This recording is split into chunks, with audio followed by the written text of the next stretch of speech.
Good morning, everyone. Welcome to our session. It's a showcase session. We will be demonstrating locally accessible cloud system for e-resilience. And I hope you will enjoy and have something to learn from this session. We live in the AP region, which is very prone to disaster. We talk about tsunami, earthquake, flood, landslide, typhoons. And the other part is we have many regions which is very marginalized, from the islands to the mountains where there is no connectivity. So when we talk about e-resilience, be it COVID-19 pandemic or disaster situation where there is no connectivity, how would we connect with our loved ones? How would we conduct remote education, e-health facilities if there is no network? So to find a solution to those kind of problems, today we will be demonstrating a system that can help promote e-resilience. So we've got 3 speakers today. First, we have Dr. Toshikazu Sakano from ATR, Japan. He will be giving a general introduction and specification about the system. He's also the man behind MDRU, Movable and Deployable ICT Resource Unit, which is an ITU certified invention. So next we have Jeffrey Llanto from CViS. He's the Executive Director of CViS Foundation Philippines. And lastly, we have Ashirwad Tripathy, affiliated to IEEE standards, ISOC, SIZ, and President of Educating Nepal. So we've got very limited time, so without further ado, I'd like to pass on the mic to Toshi-san to give his presentation. Thank you. Okay, thank you very much, Binod-san, for a kind introduction. Okay, let me share the slide.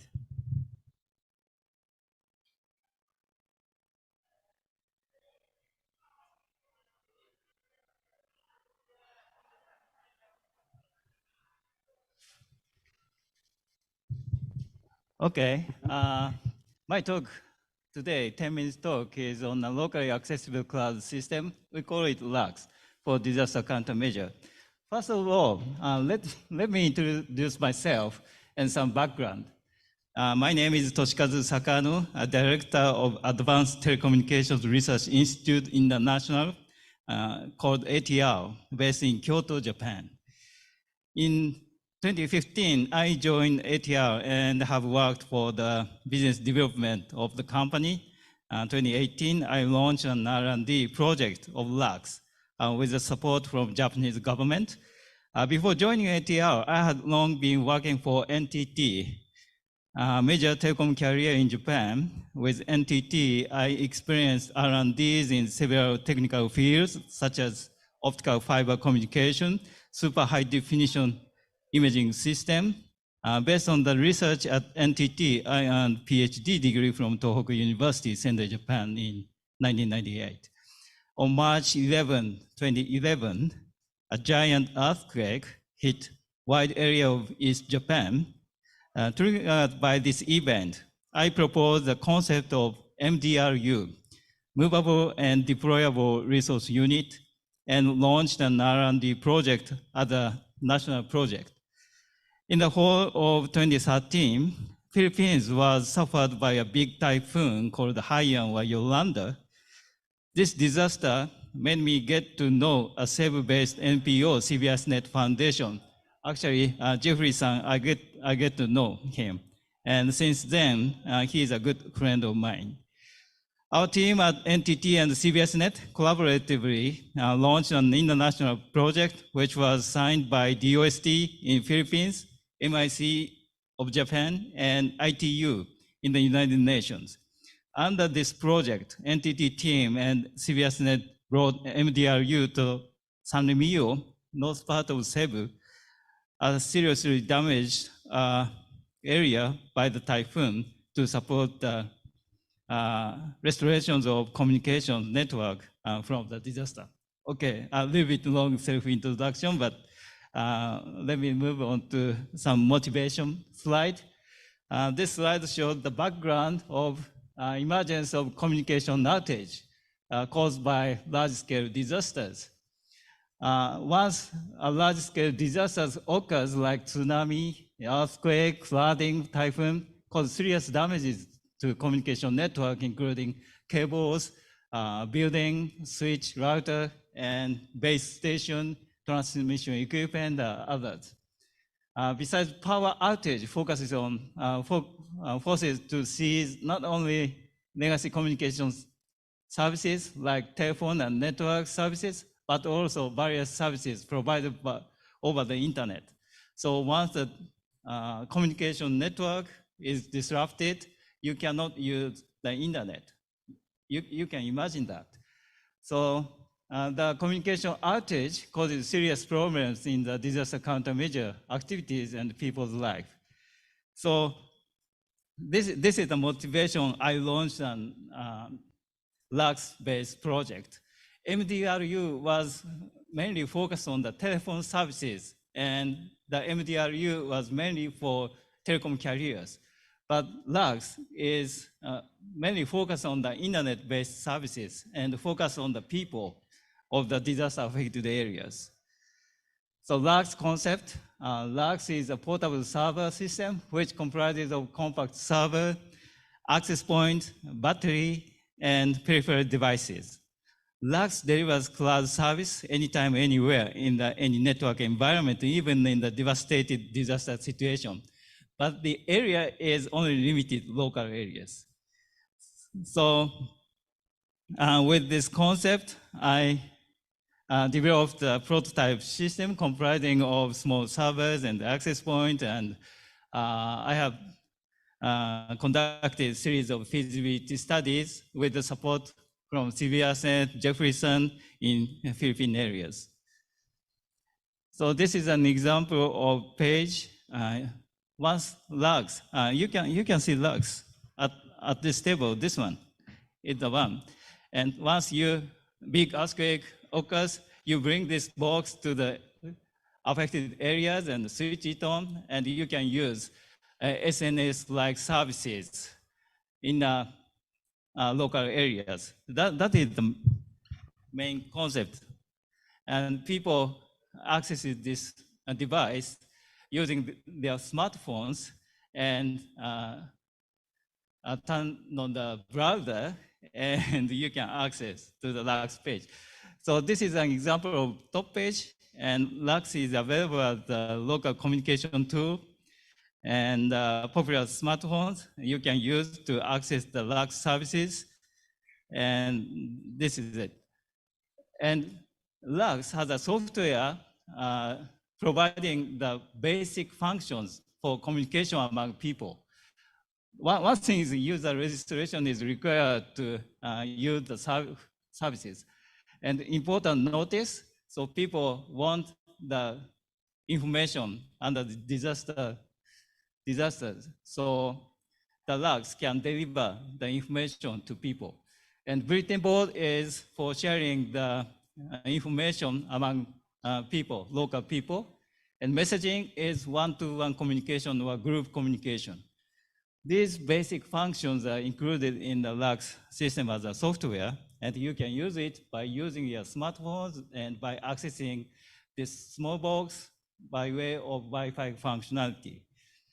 This is an example of outlook of the prototype LUX system.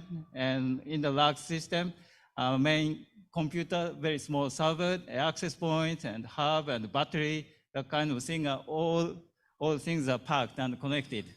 And in the server, the software for providing SNS functionality is included. Very simple configuration, but I believe this is good tool to help people under the disaster-affected areas. So we have conducted a series of feasibility studies, and I see the users of LUX-based system is, we think, three categories. One is user, national, local government for its hospitals, people who support the people under the disasters, this kind of organization will be used, the LACs, for communicating each other when they act as a group. And next one is people in disaster affected areas. So if you bring this box to an evacuation center, people in the evacuation center can communicate to each other. And third one is people in developing areas. Developing means not broadband ready areas. So in the world, there are many places that is not connected to the broadband over the internet. In that situation, LACS kind of system is very useful to compensate to the narrowband environment. So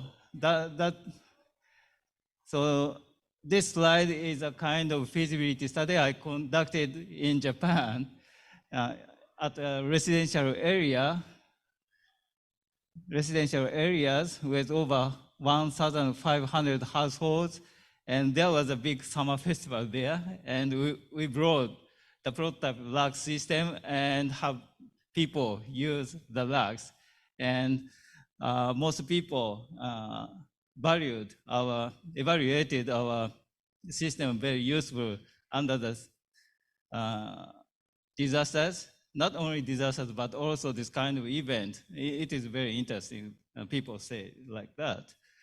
The other one is feasibility study we conducted at Cebu in Philippines, and with the support of Cordova municipality, we conducted a series of feasibility study of LACS concept. Detail will be presented by Jeffrey-san after my meeting.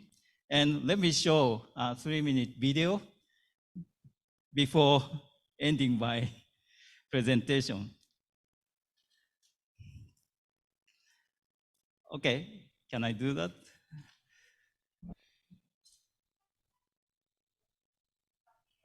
Stop sharing. Okay. In the event of a disaster, such as an earthquake or a typhoon, telecom networks can get damaged, and that can disrupt phone and internet services. LACS, Locally Accessible Cloud System, a local communication system for instant recovery during an internet outage. The LACS contains a server, a Wi-Fi access point, a battery, and peripheral devices in a portable case, which can be brought to a disrupted area to promptly establish a local connection. Users in the vicinity can use their smartphones to access the LACS, to view local information and stay in touch with nearby family members and colleagues. The LACS can be used by up to 256 users at a time within a range of about 100 meters where Wi-Fi can reach. It is also equipped with a battery, so it can operate continuously for about 10 hours without external power.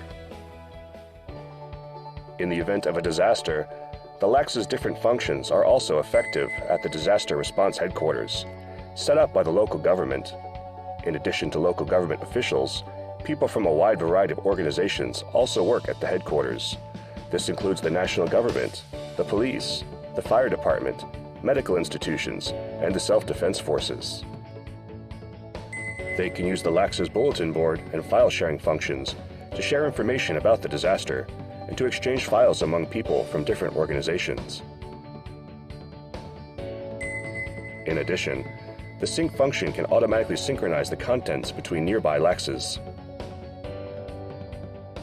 When the LACS that has collected information from a disaster area is brought in, the information in the LACS is automatically transferred to the LACS installed at the headquarters and is shared instantly.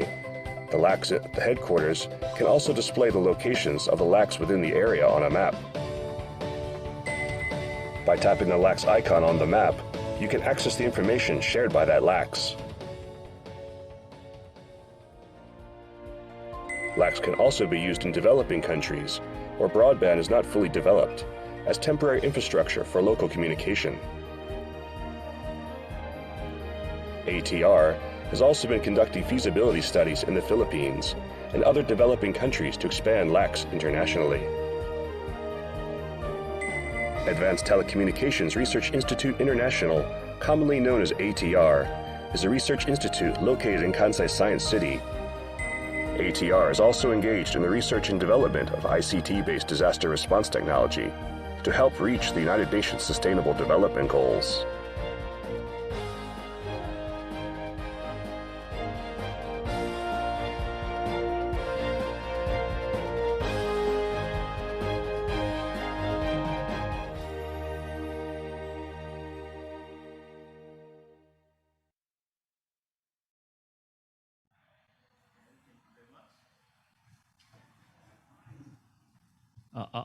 Thank you very much. Okay, last one slide. So, conclusion, I introduced LACS-based system, and LACS was used for, tried for use as a e-education in a COVID-19 pandemic, also in Philippines. Okay, this is end of my talk. Thank you. Okay, thank you, Sakano-san. Because we're running out of time, I'd like to request Jeff to quickly share your presentations. Jeffrey, to you now. Okay. Can you hear me? Yes. Okay. So let me just share my presentation.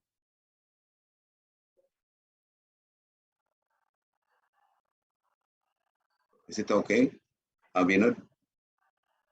Yes, Jeff, it's okay. Okay. Again, good morning to everybody. Good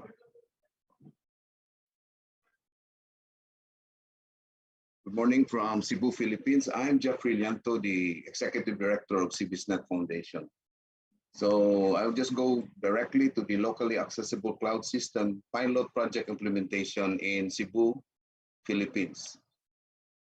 So CViS, an introduction, it's a project of the Philippine government that evolved into a foundation. Well, CViS is also one of the primary internet service providers in the 1990s in providing internet via dial-up. So CViS has been recognized also by ESIF Asia, and I personally is one of the fellows of APrIGF. So for the background, Dr. Sakano mentioned about the locally accessible cloud system project.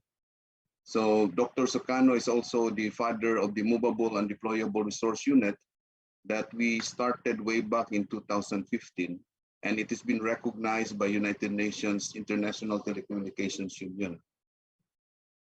So aside from being a disaster response or disaster communication tool, we noticed that LACS can also be used in a non-disaster era for a normal day-to-day operations. Jeff, could Yes. you share your screen in the full screen version because it's not moving? Sorry.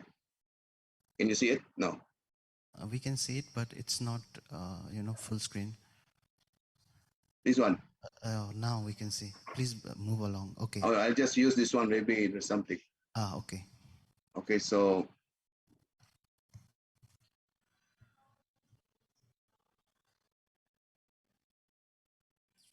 LACS can be used as an education application where teachers and students can share educational materials in a very particular area. LACS can also be used for e-governance application where residents have daily access to basic ICT. And LACS for a day-to-day operations, it can also be used for e-health. The pilot location of LACS here in the Philippines, if you notice on this side, it's in the center.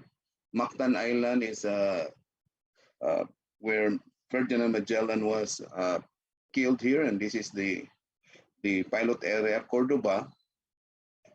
And we tested it to an island called Hilutungan Island, about 6 kilometers away from mainland.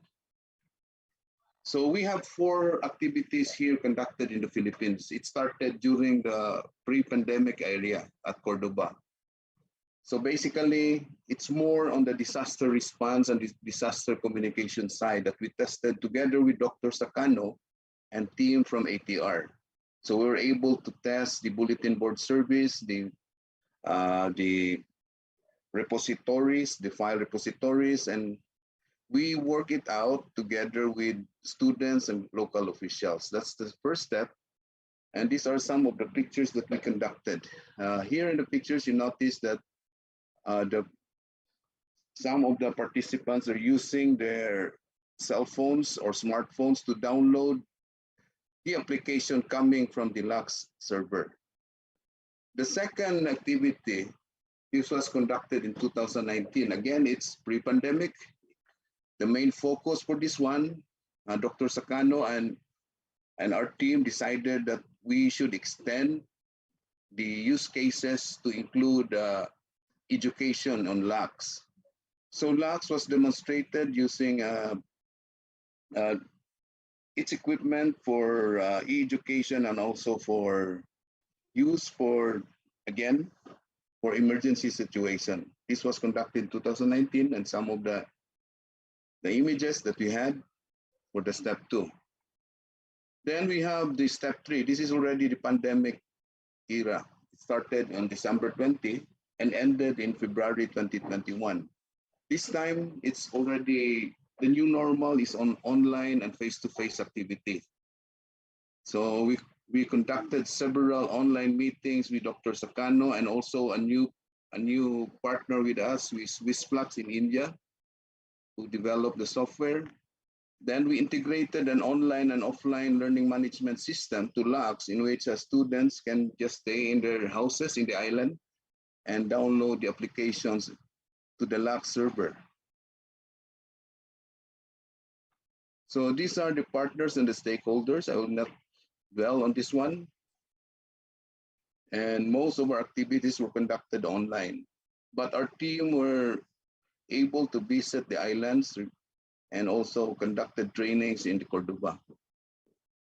On the step 4 activities, this time, it's the feasibility study together with a state university on another region in the Philippines.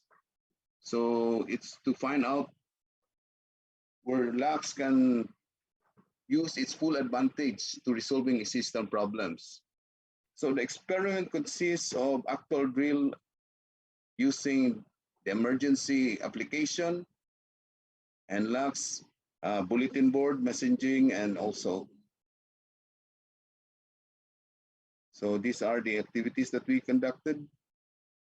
And lastly, on step 4, last year, unfortunately, the Philippines was hit by Typhoon Rai, but it also opened another door for LUX to evolve. So the new features, if you notice on the right side, during the typhoon, most of the people who have smartphones, they cannot charge their smartphones because there was no electricity, especially in the areas in Cebu and Leyte. So Dr. Sakano and our team, we decided to make LUX as a charging stations for equipment for smartphones and others.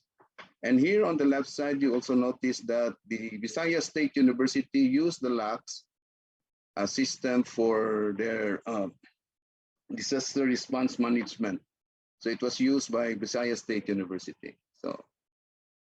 So that ends my presentation for the locally accessible cloud system project implementation in the Philippines. Thank you very much. Thank you, Jeff.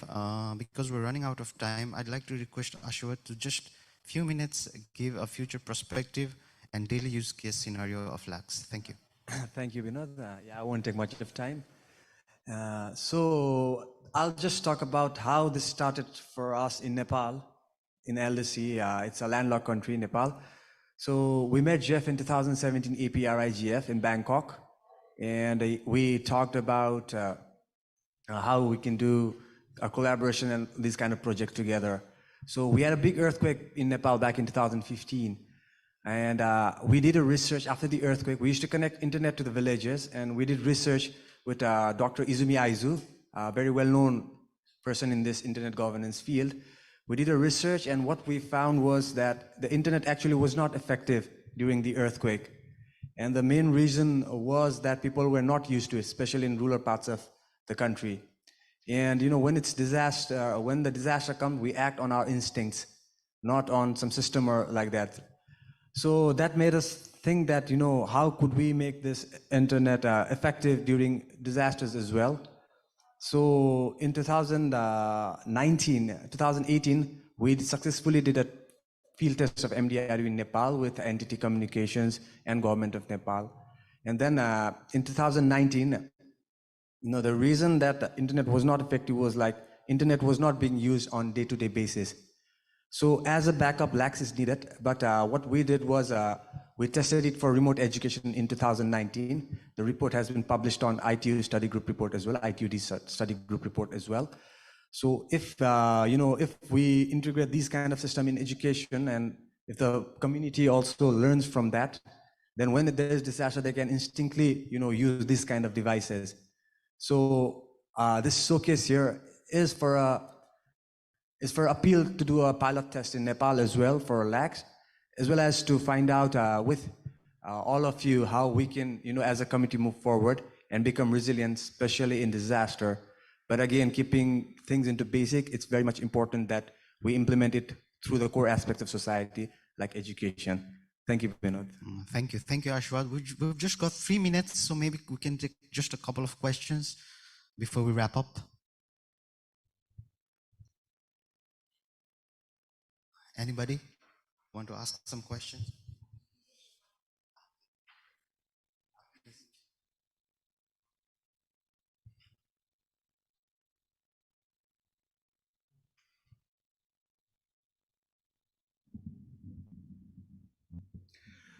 Thank you very much. And I have observed and I have listened to your lectures and the innovation. I have only one question. Anyway, is it very effective for disaster management during the disaster to connect each other? But how do you connect with the broadband? You understand what I mean? How do you connect with the broadband? That's the question. But really, it's very effective. I'm from Bangladesh. Thank you so much. Okay, thank you very much. A very good point. And let me show one slide. Okay. Just a second. So how to connect to the broadband? Of course, LAX itself is for standalone system, but once you can connect to the broadband, that will be very effective in the realization of the things. So LAX is, you can say this is local area network, and companies are connected to the internet through the local area network. The configuration is almost the same. So you can connect to the broadband if the broadband connectivity is there. And for example, this figure shows there's a LAX and the standalone system. You can use it for as a standalone system, but once you got connectivity to the internet with broadband, there is the same cloud system over the internet, and these two servers are synchronize each other. With this configuration, the usage will be broadened even in the usual situation, not disaster situation. For example, this is an example for e-education, and teachers in a remote site and educational content holders worldwide can upload the content to the server on the internet cloud. And once you upload the contents to the internet cloud, this is automatically copied to the LAX system, local server, automatically if the broadband connectivity there.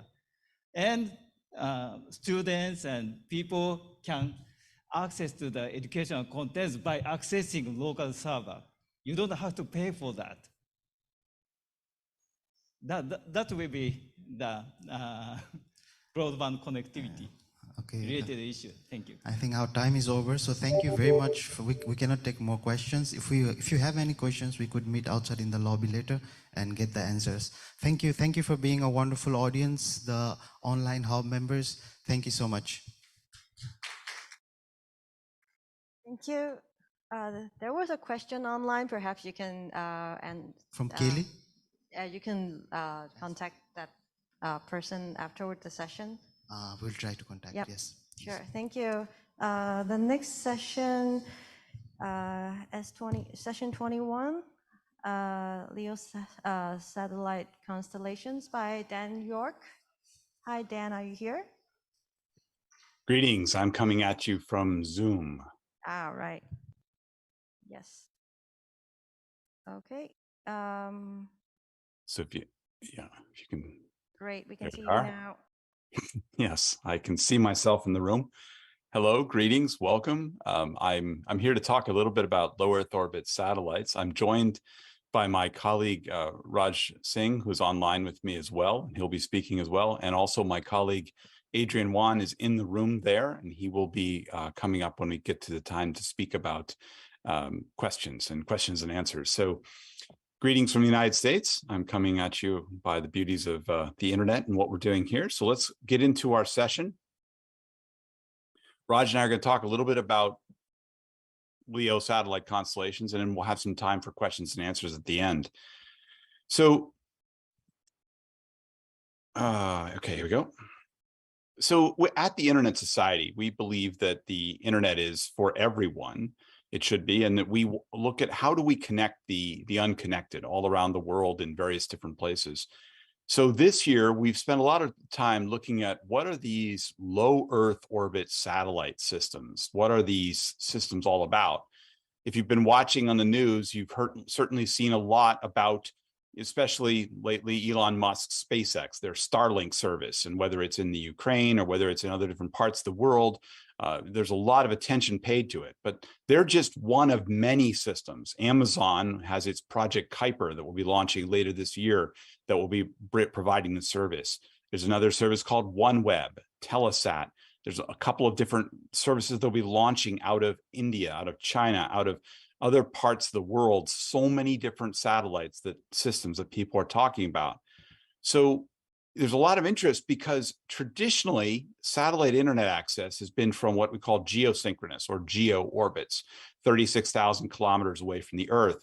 They've often offered high throughput, but you can't do something like a Zoom call over a traditional satellite connection. It's just not there.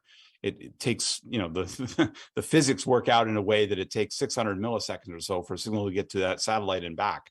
Whereas LEO systems offer low latency connections. We can do calls like this. We can do gaming, esports, virtual reality, all of these different services that are so much a part of what we're looking at today. Here's a quick little illustration showing you what's happening. That little zone over on the left, right above the planet from up to 2,000 kilometers, is the low Earth orbit or LEO space. And that's where most of the satellites that we've launched are there. It's where the astronauts are and the space stations that are up there. It's all of that happens in low Earth orbit. And then you have at the far right, the geosynchronous or geostationary space, where you have satellites that orbit and one satellite can basically stay in place over a particular spot on the Earth. And so you can get, with about 3 or so satellites, you can get coverage of the entire world from a geosynchronous point of view. In the middle is the middle Earth orbit, or MEO. And there are a couple of systems that are there that have satellites in the MEO space that are used as well for internet access in some way. Well, because these systems are down in the low Earth orbit, orbiting right above the planet, they need a lot of them. You can't just have 1 or 2 or 3 satellites out at the geosynchronous area providing connectivity. And so in the language of these satellites, there are constellations of these systems. Right now, the main constellation that's up there right now is from Starlink, from SpaceX. They have about 2,800 operational satellites up there right now. They're on the path to go to as many as 15,000 satellites. Amazon has their Project Kuiper with similar plans. So, and others too. Tens of thousands of satellites may be orbiting the Earth in this kind of large-scale mesh of constellations of satellites that are out there. There's a lot of interest, partly because we have had a great amount of advances in rocket technology. Now, there was a push back in the early 1990s to launch a whole number of systems that provided low Earth orbit access. But the economics have changed. So now where it's much easier to launch, it's much easier. You can now mass produce these satellites rather than developing them each individually. And there's companies such as SpaceX and others that provide all of these services all together and have really revolutionized how it works. Our question from the Internet Society, and I think for all of you at the IGF as well, is sort of, okay, we can get internet access, but are these good for the open internet? Are these just okay another way, or are they actually bad for the internet in some way? What can they do? This was the task we set about ourselves at the beginning of this year in 2022, trying to figure out and to ask questions. You know, we've seen many opportunities. I think I'll turn it over to my colleague Raj to talk a little about some of what we found. Thanks, Dan. Hello, everyone. It's good to have you in this session today. And, you know, I hope you've had, you know, I think a lot of us at the regional IGF and within the region at large, of course, have quite a bit of interest in ensuring that connectivity remains core to what we do, because, you know, without connectivity, we can't have the internet. Now, when the LEO satellite industries, you know, started emerging, you know, it's a very new industry. Obviously, there's still a lot of questions, and you know, some of the work that we're currently doing is looking at how do we answer some of those questions. But I must admit, we have more questions than answers at the moment. But nevertheless, if we look at it from the opportunity perspective, now you may be aware of the Internet Society's community networks related projects that we've been doing, which we in fact started in the Asia Pacific region way back in 2009, 2010. So, you know, in each of those instances, you know, whenever we've deployed community networks, it's always been highly problematic to get backhaul, to get services where people need it the most. Now, we're looking at remote areas, we're looking at rural areas and underserved areas. I should also add here that it's not just about developing and emerging economies that face this issue. In the developed countries, I'm coming at you from Australia today, you know, it's a vast continent and we are sparsely populated.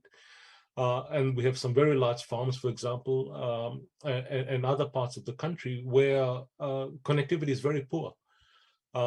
As it is, we've been relying on satellite access in the past, but LEO satellites, I think, bring about a whole set of new opportunities, including, you know, when it comes to things like environmental monitoring, agriculture, quite apart from, of course, access to information and all that the internet empowers.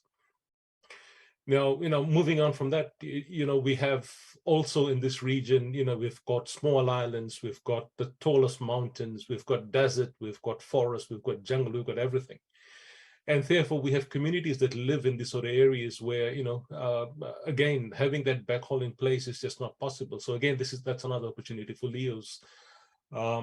And I've already mentioned how backhaul is so critical to community networks. And, you know, when you have a village on the top of a mountain or at the bottom of a valley, getting connectivity through fiber or other means or even copper cables is very difficult, not impossible. So, you know, satellite does provide that opportunity.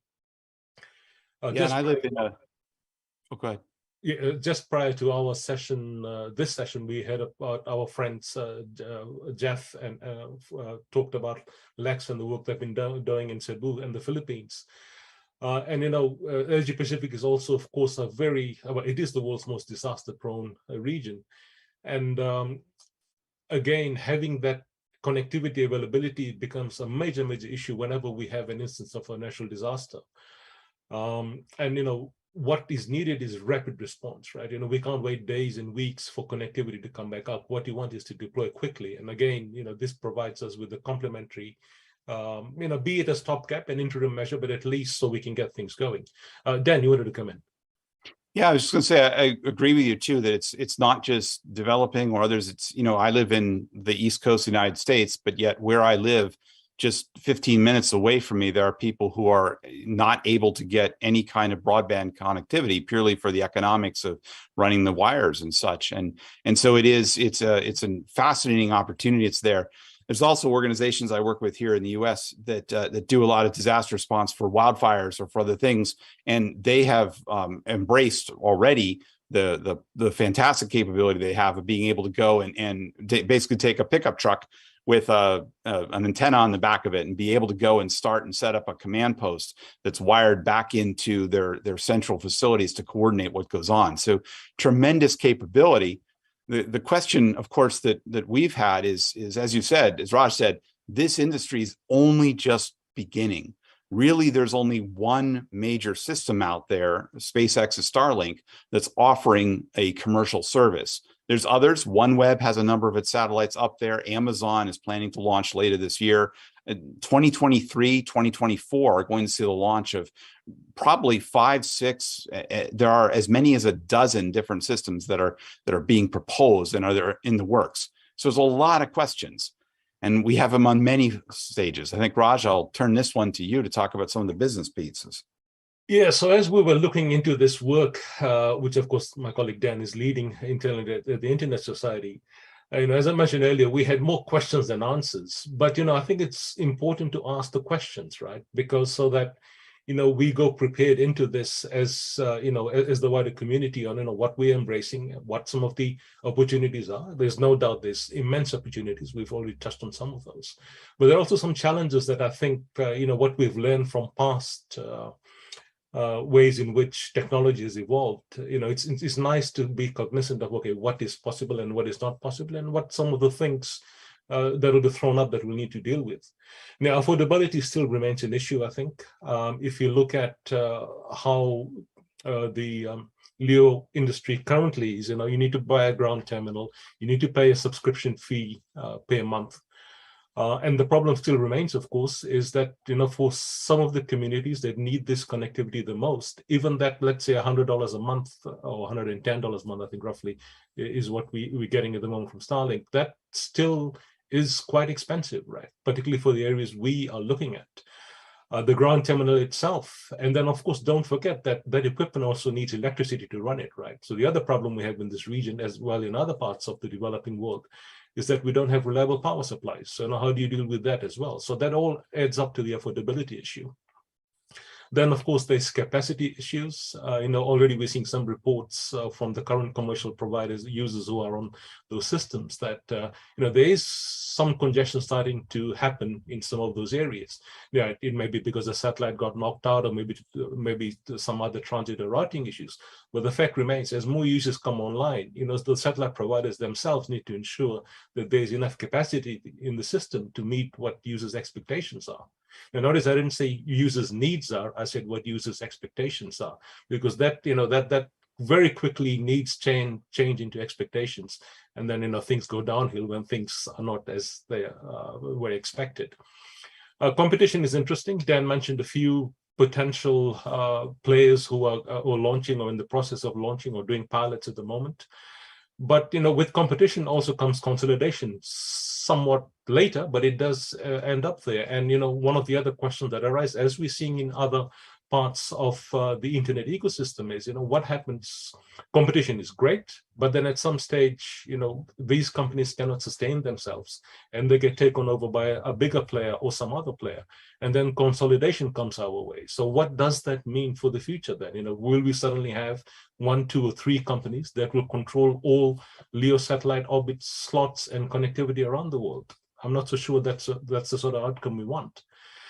And then there's the policy side of issues. If you have an ear to the current discussions around ITU, for example, and the World Radio Conference coming up next year, there's a lot of chatter, a lot of discussions about spectrum allocations and how there is going to be interference. It's a bit of a, well, I can't call it a land grab, it's a spectrum grab, I suppose. You've got the mobile operators, you've got satellite providers, you've got a whole bunch of the military as well, I should add. Everyone's interested in spectrum. And, how do you, one, allocate that spectrum efficiently, but also ensure that, you maximize and leverage the benefits that will come out of that use of that spectrum, right? Interference obviously is part and parcel of that. We have cases where, some people are concerned that there will be interference, whether, stretching from military systems to aviation systems and others, and of course, existing mobile operators as well. So there's a lot of questions in and around this. And then, of course, there is the allocation of orbits themselves. I mean, currently it's largely unregulated. This, I would call it fuzzy. I mean, that's the best way I could put it at the moment. And how many orbits are too many, and what happens when orbits start colliding? Right now, let's hope that it doesn't get to that. But no, there are questions that we need to answer. But most importantly, I think one of the bigger challenges I see, or we see, I should say, is around geographic restrictions, because you see each country has its spectrum regime, and they have their license regime locally for providing connectivity. Now, when so in order to a satellite provider to provide connectivity within a country, it's not just because you've got a satellite up in the sky. You can beam your signals and provide connectivity everywhere. It doesn't quite work like that. So there are regulatory issues at play as well. And for example, the current the only commercial provider at the moment, they're having some challenges with some countries in the region and elsewhere, simply because they don't have a license to operate. Just because they're up 2,000 kilometers up in the sky doesn't mean they don't need a license to provide connectivity at the local level. So that also becomes quite problematic. And I think there needs to be some rationalization as well as a bit of harmonization in how all these are treated. Again, we said this is a new industry, it's an emerging industry, so obviously there will be a whole bunch of questions that need to be answered. We've talked about business policy, and let me throw it back to Dan for a bit of the technology challenges that. Yeah. And I think what you said there at the end, one of the challenges we've certainly heard from some of the industry is the fact that you're right. They have to go to, 200 plus countries or economies to get permission to operate in each one. And it is a sizable amount of work to be able to go and try to be able to operate one. From a technology point of view, there's nothing that prevents their signal from beaming down into any particular region and to be received by an antenna there. But it comes down to the geographic boundaries, the restrictions, the spectrum, all of that, which for folks, for people attending an IGF, we haven't typically in the past thought about spectrum as much, or things around that line. But this is where it all comes into when we're looking at the LEO-based access. A lot of the technology, it's interesting. There's security concerns, privacy, interoperability. Probably the largest concern, and this is one that's being addressed, but it's certainly a big one, is space debris. Is these issues that are up there, these satellites, the LEO satellites, typically only have a lifespan of around 5 years. And after that, they need to, as they say in the industry, deorbit. They need to come back to Earth where they burn up in the upper atmosphere. So there's all of these things happening, and if they lose control of one, what happens to it? A lot of planning and thought, and there's a number of different UN agencies and pieces that are part of that make it sense. But these are all concerns and questions we have to think about. There's a lot of other questions we have, like we don't know, are all these business models sustainable? I mean, this could be said of any new industry, right, of providing this. It's not unique to LEOs, but it's just an ongoing question as the Internet Society of will all these work? What's going to be the impact on ground-based providers? It's a new form of competition. I know a number of people who subscribe to my current internet service provider, my broadband one here, who'd said they'd drop it in a heartbeat if they had a really good, LEO's connection that was solid that they could count on. What's the environmental impact? There's a lot of concern and questions around, the launching, the pieces there burning up in the upper atmosphere. There's a lot of studies and pieces that we just don't know. There's concerns about astronomy. And we talked last week with some folks who were involved with our community week in the Internet Society, and it talked about, it's more than just painting them black or something, but it's doing other things to ensure that the solar arrays aren't working. There's a lot of pieces around that collectively we have to work out as we move forward on this. There's so much potential, and the question is really, how do we shape that future? I want to leave time for questions, so I'll just end it by saying that, as we all go into this collectively, the internet community, all of us here at this IGF, at the other IGFs happening around the world, in organizations like the Internet Society and others around there, we are all learning. So one of our requests, certainly to all of you, is as you learn more, as you work with this, share that information with others.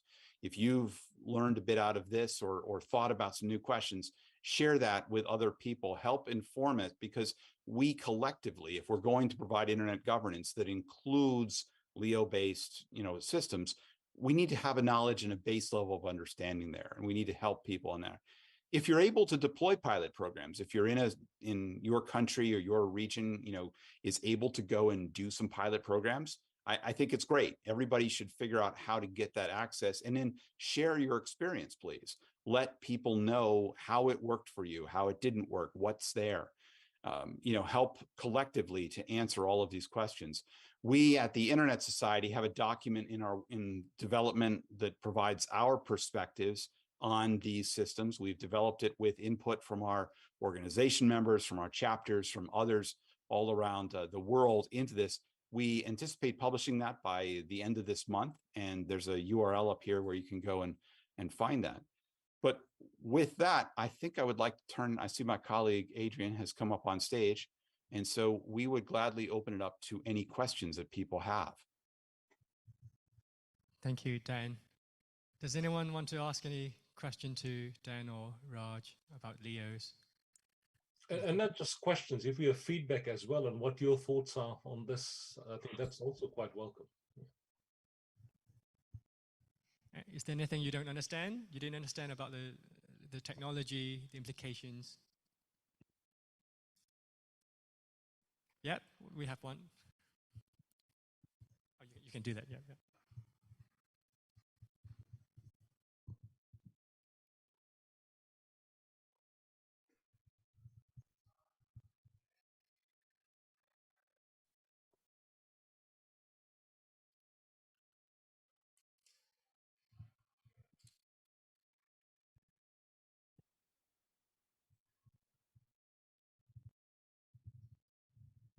No? Okay. Hello. Okay, Yeah. good. Good morning. Thank you for the presentation, and it seems the project has an amazing potential. Can you share perhaps your thoughts about the timetable on when we can roll out this amazing potential? How many years? Well, so I don't know the specifics of the availability. So let's be clear. We at the Internet Society are not launching our own satellites as much as we would love to, or something around that. But the commercial services, for instance, SpaceX has their Starlink service available in many parts of the world now. Last week, we had a colleague, we had somebody from the Internet Society chapter in Australia who was joining our session actually from a location in the rural Australia. She was coming in over a Starlink connection and was able to participate in a Zoom call very much like this and be able to work with it. So it's here now. Again, to Raj's point earlier, there are some affordability issues. There are some questions around that, if you can be able to afford it, it's there. I don't know the rollout across their particular country. I mean, the countries in your region, excuse me. If you go to Starlink's website, they have a map that shows where it's coming in there. Now, the first one is up there now. OneWeb is another service that's starting to explore commercial operations. They have a little bit of a different model. They're not direct to consumer necessarily. Amazon's Project Kuiper, they're planning to launch their first 2 satellites later this year, and then looking at making service available next year and the year after in that kind of space. So over this next 2 to 3 years, I think we will see connections from probably a half dozen of these different services that are out there. So that would be the timetable, I'd say. Whether they come to your particular country goes back to the question that Raj was talking about with the spectrum and the fact that they have to go to every single country to get permission to operate in that country and get approval and licensing from the regulators. So in some parts of the world, that's taken an extremely long time. And so Starlink, for instance, is not yet operating in those countries because they can't yet get that regulatory approval. Yeah, Thank you. So the regulatory issue, I think, is the biggest challenge at the moment, and as well as the operational model some of these providers have. They want, for example, what the ownership rules are for a telecom service in a particular country. That's also a regulatory challenge some of them are facing. Many countries don't allow foreign-held telecom companies to operate in their jurisdiction. So it's got to be majority locally owned. So that's another challenge, particularly in the Asia-Pacific region, that we're also seeing. Thank you. Thanks for the question. Over to you, gentlemen. Please briefly introduce yourself so we can know a bit about you. Thank you. It's Andrew from the Regulators Office in Vanuatu.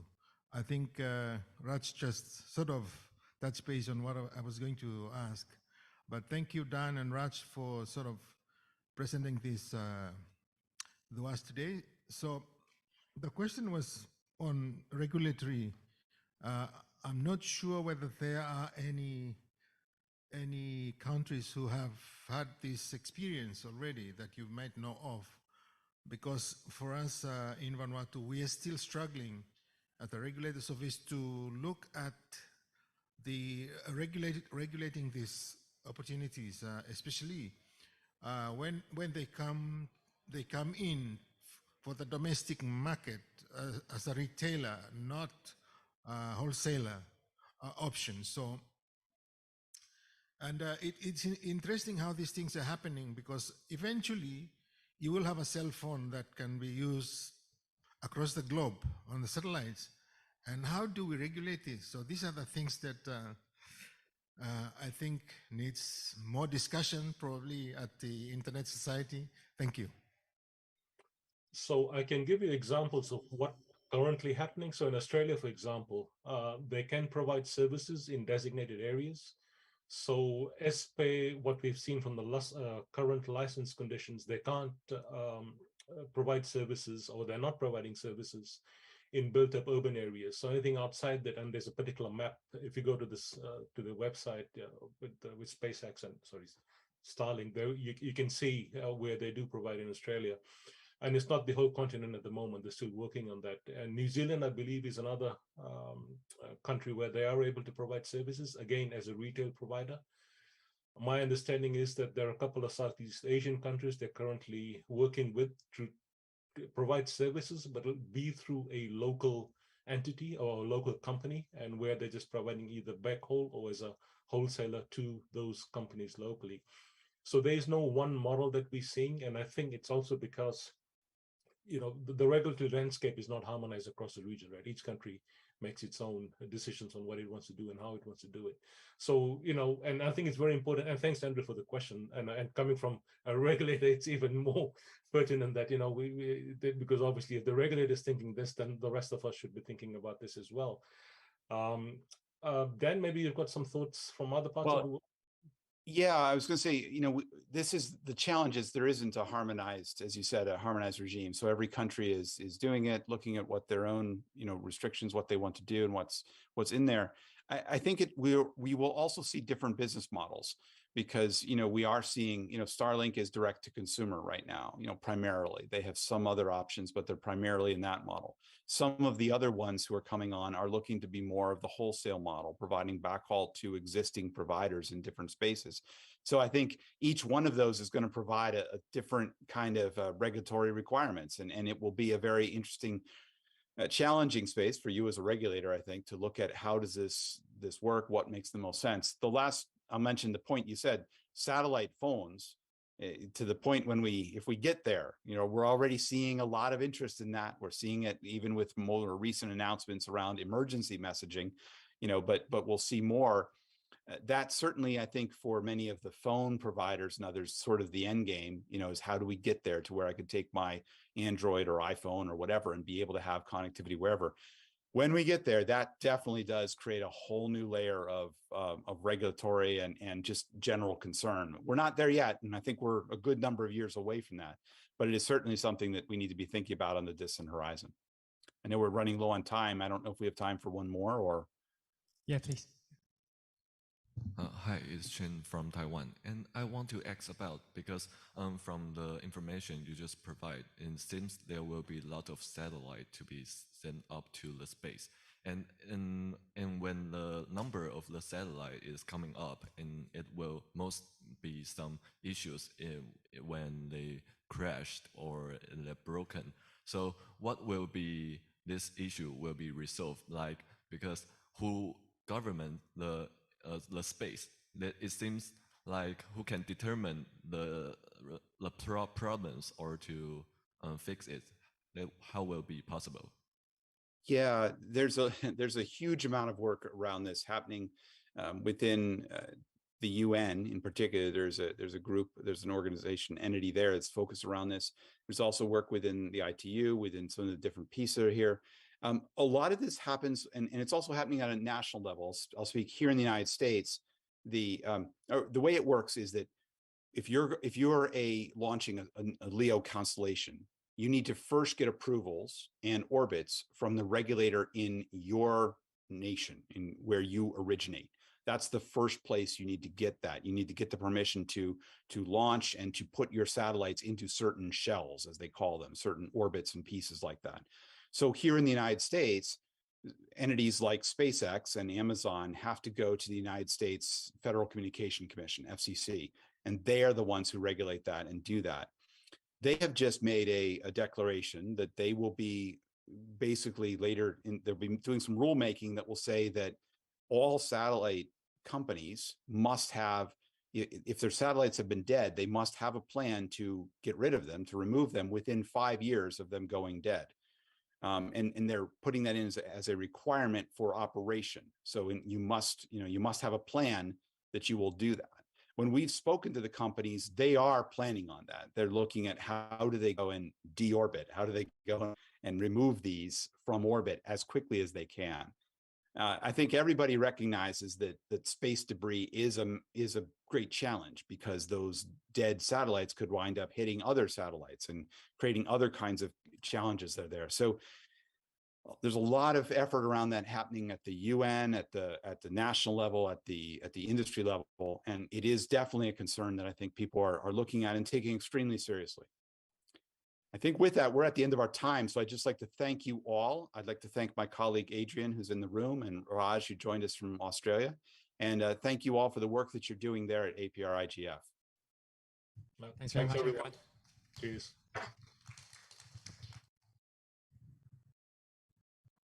Thank you, Adrian. Thank you, Dan and Raj.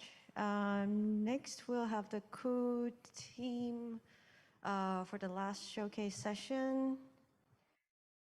Just give me a second.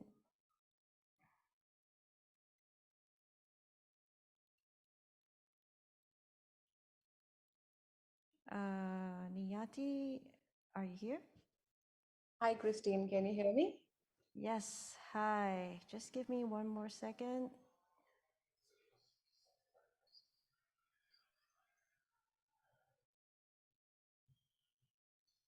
Okay. I think you're good. You can start now. Sure. And I hope all my fellow panelists have joined in too.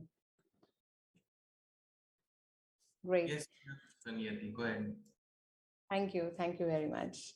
A very warm welcome to all the esteemed audience attendees of the Asia Pacific Regional Internet Governance Forum who have joined us today physically from Singapore and virtually from different parts of the world to this session, Empowering Users and Building Cyber Resilience. Thank you very much, Christine and the APrIGF Secretariat for this opportunity. I am Niyati Verma, Director Public Policy and Outreach at KU, and I am joined with my fellow panelists, Panish Gururaj, KU's Chief Technology Officer, Rajneesh Jaswal, KU's General Counsel, Head Legal and Policy and Chief Compliance Officer, and Prerana Reddy, who leads KU's trust and safety efforts alongside serving as a nodal officer.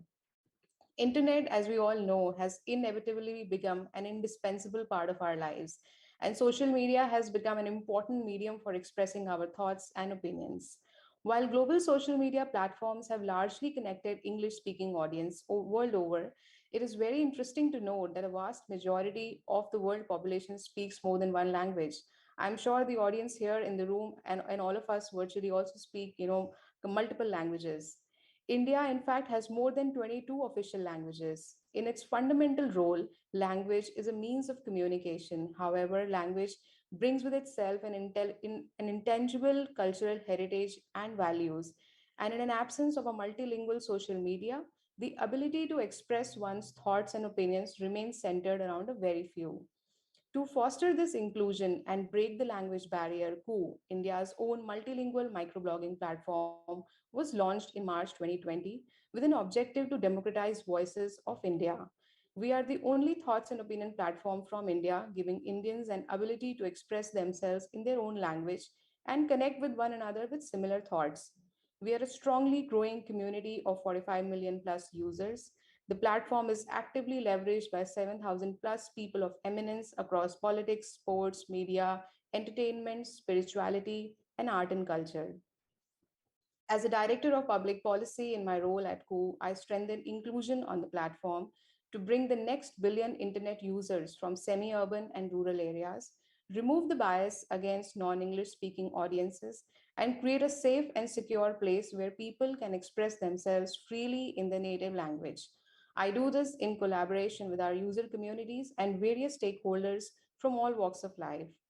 I would also like to commend the multitude of innovative initiatives led by the Honorable Government of India towards making a safe, inclusive, and multilingual internet that reaches and empowers all Indians alike. KU, like the APrIGF, is creating an open platform for its multilingual and multicultural users to engage with one another meaningfully in their regional languages. And thus, this forum is highly significant to bring to fore the rich linguistic and cultural diversity of this world and the role of technology in fostering safe and inclusive digital spaces. KU is committed to promoting inclusion and diversity in India's digital ecosystem, along with being a social media platform. I now invite my fellow panelist Prerana Reddy to take the audience to KU's social media charter, a set of principles and guidelines that empower users with freedom of expression while protecting their privacy and dignity, while also laying down policies for the platform to act as an intermediary in its truest sense. Over to you, Prerana. Thank you so much, Niti. Before I begin, I'd just like to share my screen. We only have one slide for this presentation that is our social media charter. I hope everyone can see my screen.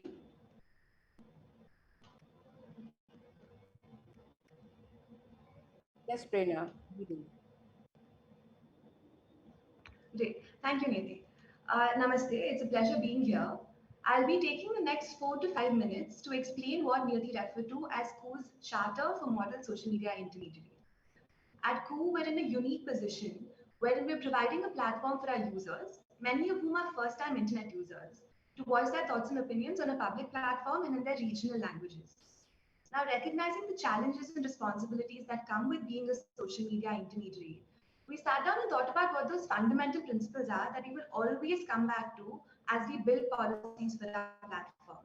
We've tried to do something unique here, and we've created and adopted what we call a charter for model social media intermediaries.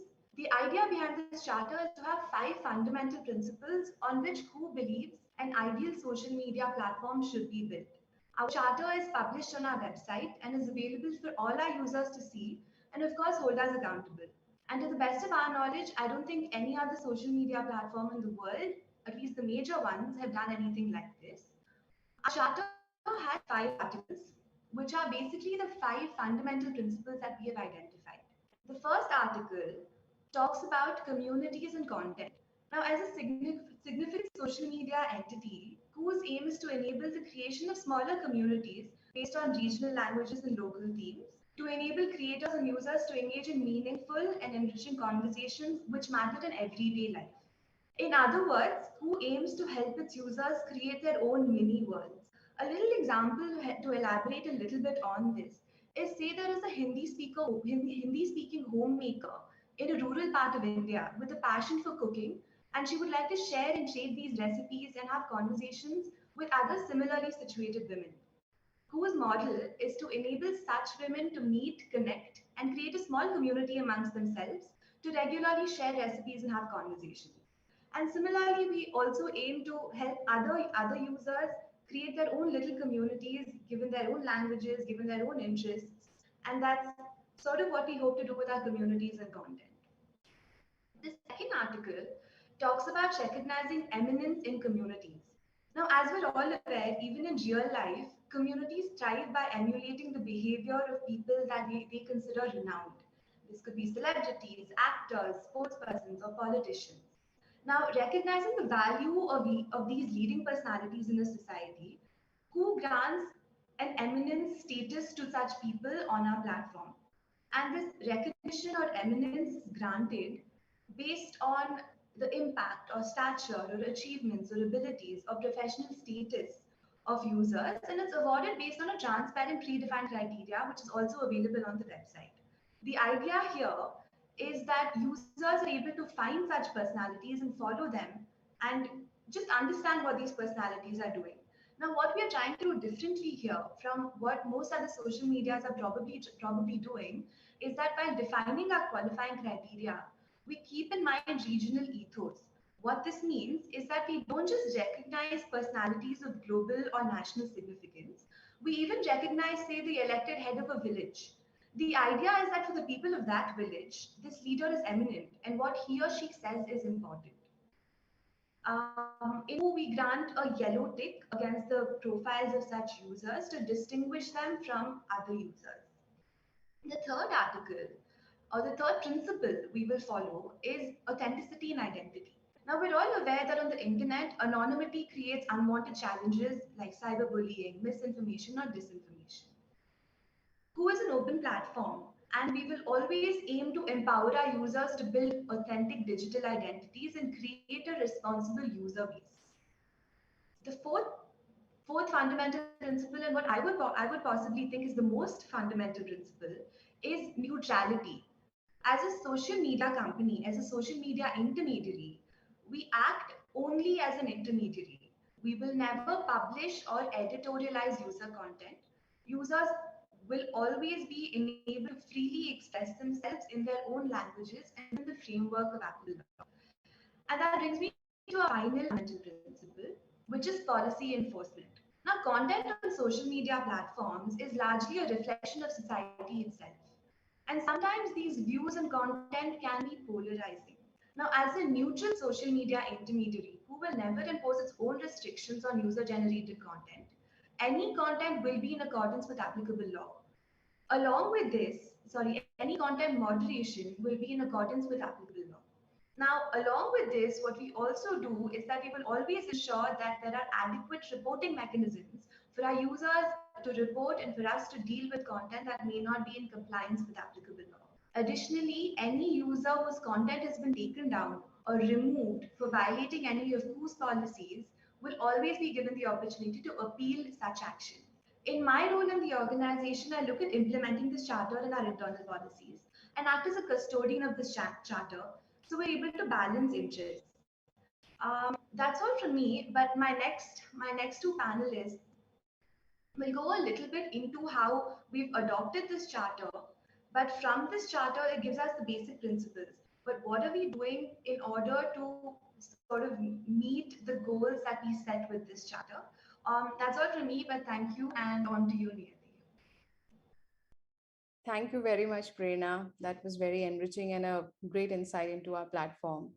I now invite our CTO, Finish, to discuss how we are creating and curating communities, our open algorithms, how language is at the forefront at KU, and how he and his team is building technology that makes KU an inclusive thoughts and opinion Indian microblogging platform. Over to you, Finish. Hey, thanks everyone. Thanks Niyati, and hello everyone. So happy to be a part of this panel here and share my thoughts.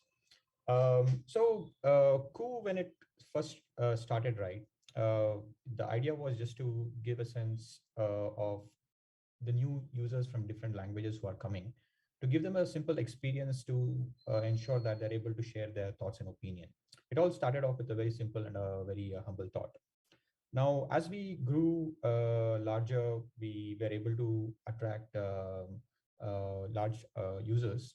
We also had to be responsible in terms of how we build our system, how we create the communication charter with our community, as well as be as transparent as possible in terms of how we execute things. So there were very interesting things that we have done in this journey. The number one thing what we did was we enabled something called self-verification, which is a very unique thing in a social media, where the users are able to actually verify themselves with certain important government-based cards, etc., so that the person who is actually there on the platform, we are able to point a finger to. That's something very unique, and that gives the platform actual human touch, as well as feeling that there are a lot of very responsible people out there in the platform. Number two is when people actually enter Ku as a platform to either consume content or to interact content, the way we ensure their identity is established in our company or in the platform is through a mobile number, because mobile number is something that very unique, is very critical. We can always be able to understand where this user is coming from, so that we can always trace, compared to email, which is a slightly more weaker login mechanism.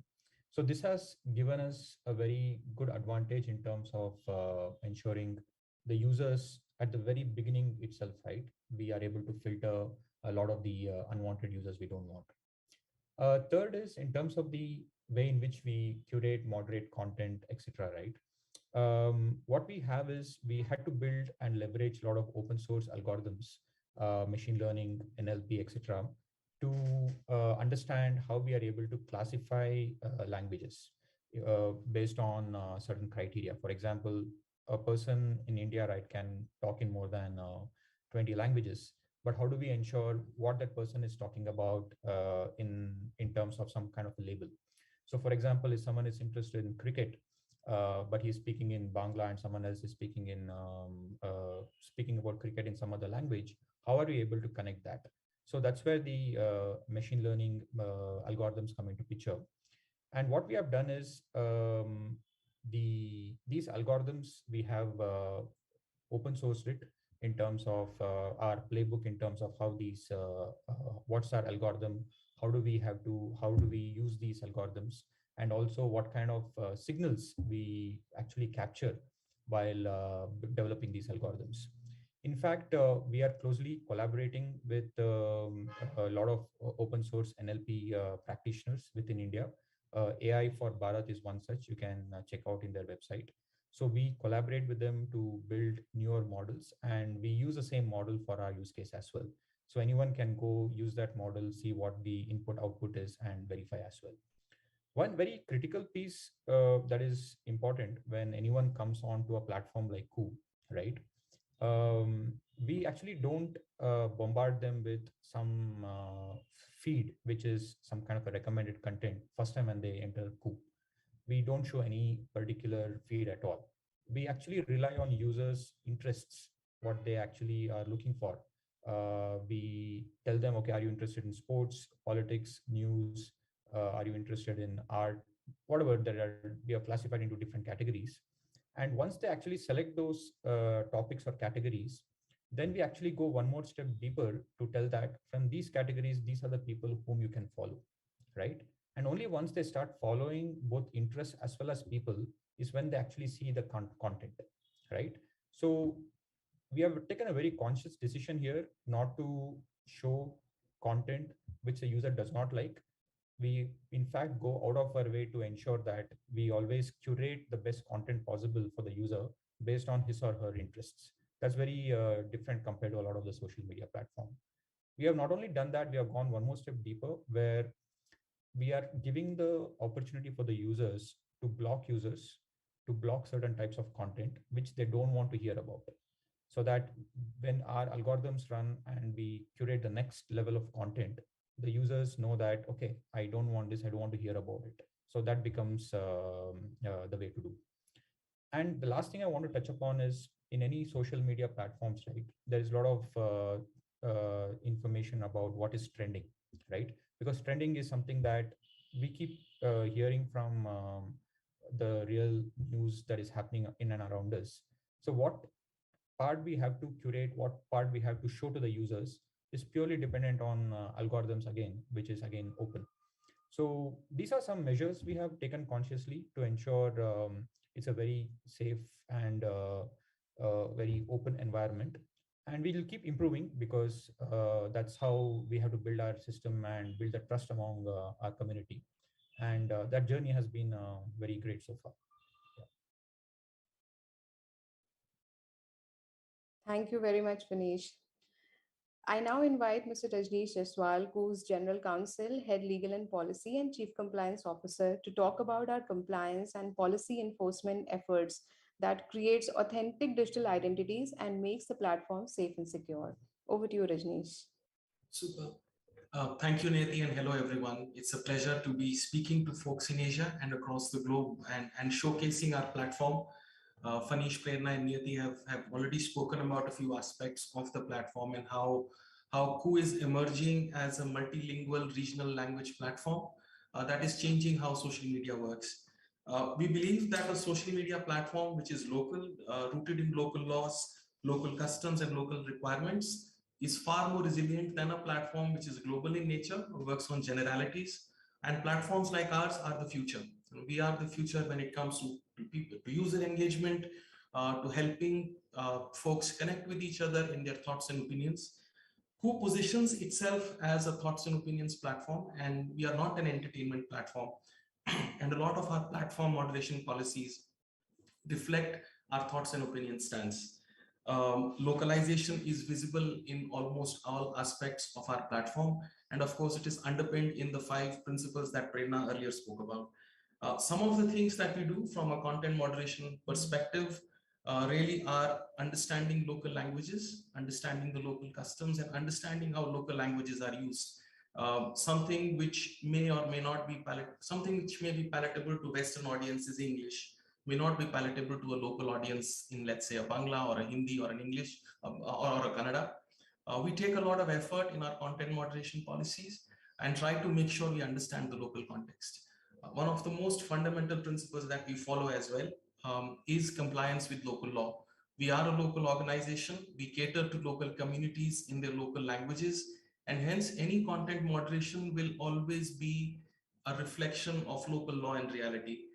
We will not adhere to principles which do not belong to the communities that we operate in. And hence, when we look at content moderation, being completely neutral, complying with the law of the land are some of the specifics that you see. And we speak about that fairly openly on our platform. And I would invite all of you in the audience to go check out our website, look at our content moderation policies.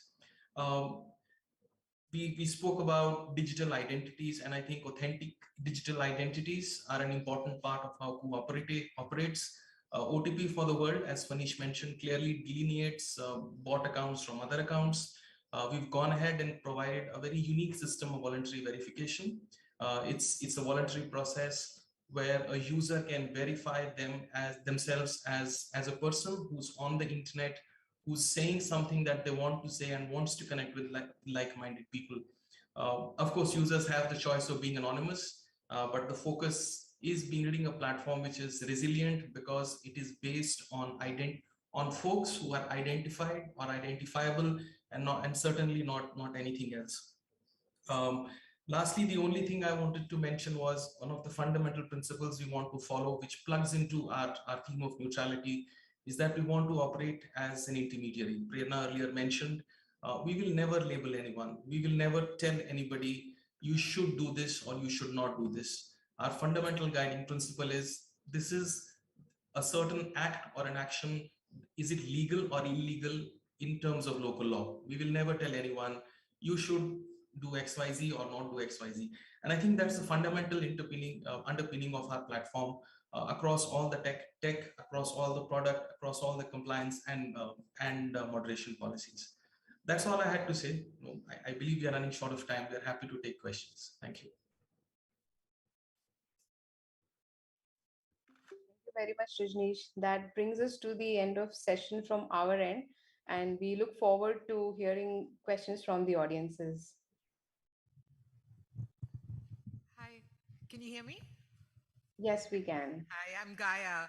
First, I wanted to congratulate you for making it to the APrIGF, and I think it's extremely critical that the private sector participates in the processes.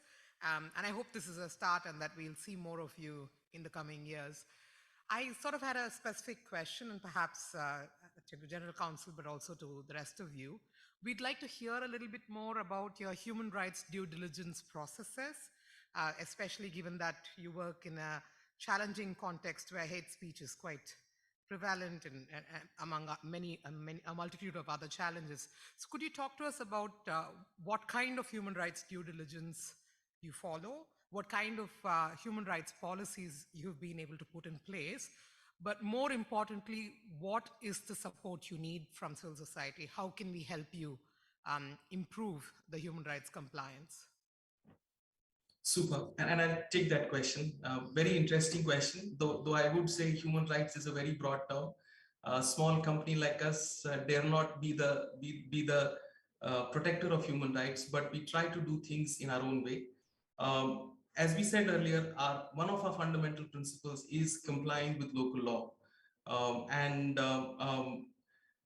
You mentioned hate speech, and I think India compliance with local laws, our approach to this, that India has a long legal history of more than 200 years. The term hate speech, religiously offensive content are defined very specifically by Indian courts over the last several years. They are fairly codified under Indian law, and that's the approach that we've taken. Is there a legal definition to it? And I think it relates to our concept of being neutral. Law is neutral, right? I mean, and lawyers are neutral, hopefully so. But judges certainly are neutral. And India's long legal history over the past 200 or more years, which is recorded for sure, clearly lays down what is acceptable in terms of speech and Indian law. And the same applies to other principles as well, whether it be a protection of children, whether it be protection of women, and so on and so forth. So I would invite you to look at our website. We've clearly mentioned our principles. Our underpinnings are Indian law. We refer to the very specific section under the Indian Penal Code or the Code of Civil Procedure or several other social legislations which talk about these topics. And that is what guides our content moderation principles. The help that we need, certainly, I think localization is the key. We would want, wherever we work, in whichever country we work, we would want to dive deeper.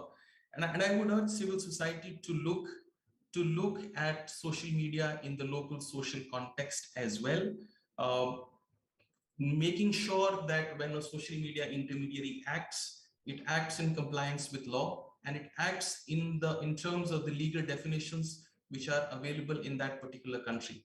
And that's the most important part for a social media to do, because that's when you will act as an intermediary and not as a publisher or not as somebody who's labeling content in a certain way because of your bias. The bias, if any, must come from the society itself. I hope that answers the question.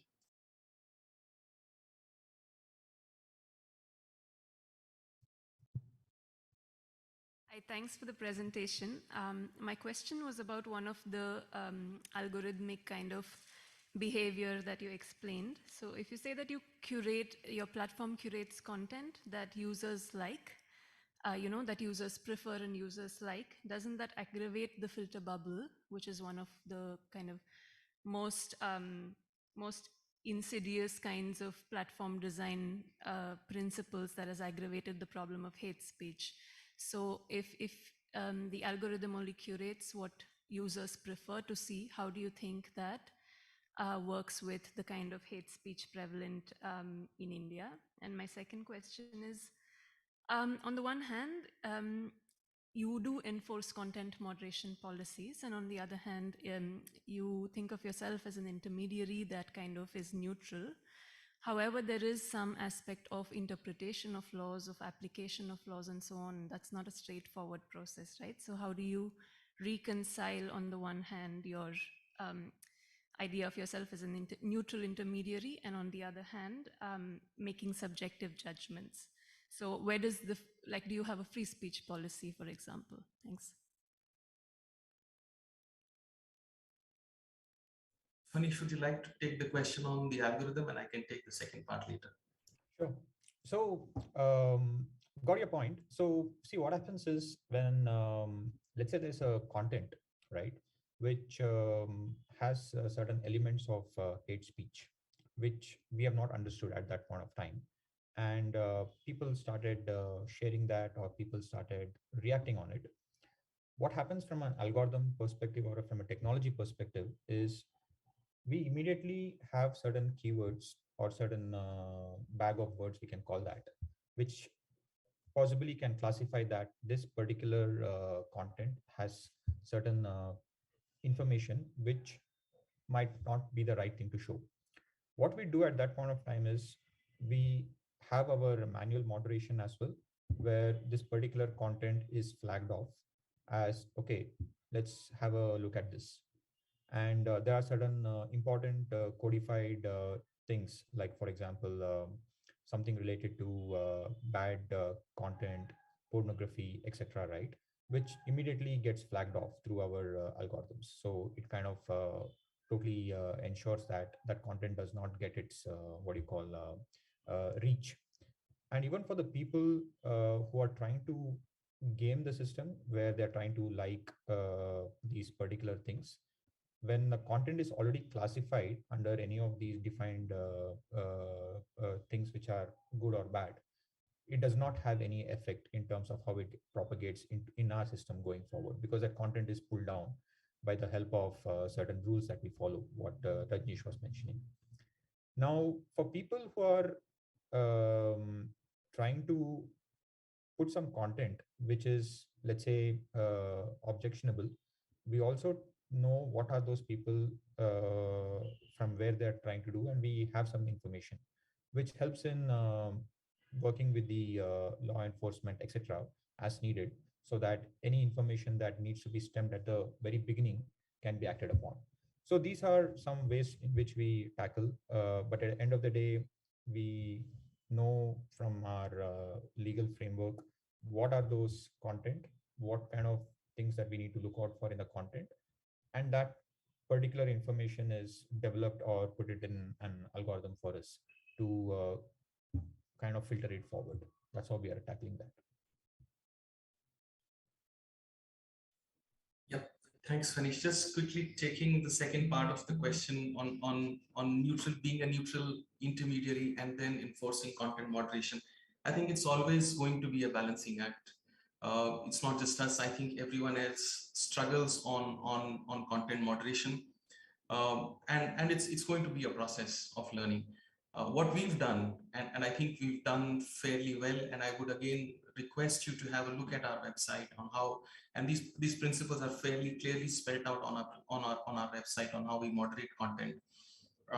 It's all about looking at the legal history of the country. These terms have been defined, these terms have been interpreted over and over, and removing the subjectivity when it comes down to a content moderator taking action. So you make sure that the content moderator has the least amount of subjectivity, and hence you reduce the risk in taking decisions which may or may not work for a few people, or which may or may not take away from your neutral intermediary status. We are fortunate that the term intermediary gets defined under Indian law. It's been defined for several years now. I think it's 2000 when the year 2000 when the first definition came. We tried to stick to that definition. We tried to make sure that the content moderator gets least subjectivity. We provide them pointers which are rooted in law to make sure that the decisions taken by content moderators are objective in nature. It's going to be always going to be a challenge, but I think we are doing a fairly good job of maintaining the balance. Hi, can you hear me? Yep. Yes. All right. Thank you so much for this presentation. My name is Isha and I work with CIS. My question is slightly from the other side of the aisle, and since you seem to be relying a lot on the Indian legal framework, I wanted to understand what you think of the recent amendments to the intermediary guidelines, and especially does it affect disproportionately a smaller company like yourself seeking to establish yourself against the big players? That's my first question. My second question was, apart from content moderation guidelines, you also release reports telling us the number of complaints you've acted upon, disaggregated data about the type of complaints, so on and so forth, to give us a better understanding about the type of actions you've taken. Thank you. I think India is one of the more progressive nations when it comes down to having laws around intermediaries. So the IT amendments of 2021 and we're already looking at the IT amendments of 2022. For us, they keep the user at the center. They make sure that there is compliance with Indian law. We are fairly comfortable in complying with these requirements, and we will continue to do so. I mean, it's a number of the amendments and a number of the changes which have been brought about bring some sort of order. And you already mentioned to the compliance reports. We do publish our compliance reports on a monthly basis, which talk about the content and action we've taken. We are a fairly young platform. I mean, please do remember that we are less than 2 years old. We attained scale only in the last 1 year or so.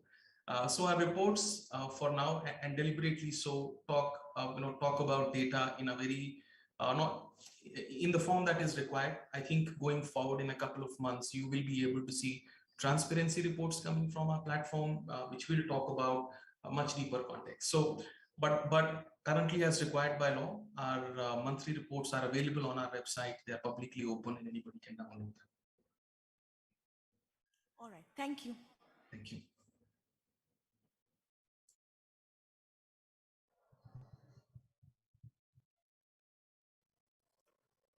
So there are no more questions from the floor. Would you like to wrap it up, or are you done with your session? Sure, Christine. Thank you very much. I once again would like to thank all the audience for their rapt attention. We thoroughly enjoyed the Q&A, and we hope that we provided as much perspective to the questions that were asked, as also Christine and APrIGF Secretariat for this opportunity. Thank you very much. Thank you, Niyati. Thank you, everyone. Thank you, everyone. Thank you.